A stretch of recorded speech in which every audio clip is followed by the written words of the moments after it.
talabaadna dadaalka maanta halkaa lagu wada dhanyahay ee lagu wada faraxsan yahay ciddii geysatay ilaahayna wuu ogyahay ummaduna way ogtahay intaasaa iskale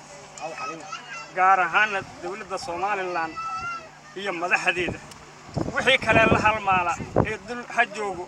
dibadda ha joogo dalka ha joogo intaasaa mahadda iskale martidii waxaan ku gabagabaynayaa maanta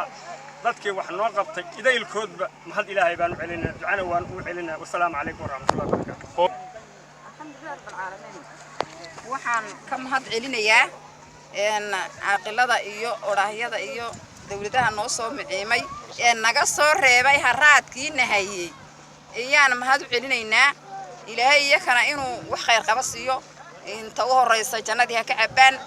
talabaad caafimaad iyo ciyaalaha helaan annagana wayna soo nooleeyeen dalkana way soo nooleeyeen raggaasaan mahad u celinaynaa waad wada mahadsantihiin gabigiina dawladda Soomaaliland iyo bada saabka iyo cidda kale ee noo soo raacday ee walaalahaya inamada mar walba noo soo gurmada ee reer Jabuutiya mar walba noo soo gurmada raadka iyaan u mahadnaqayaano assalaamu calaykum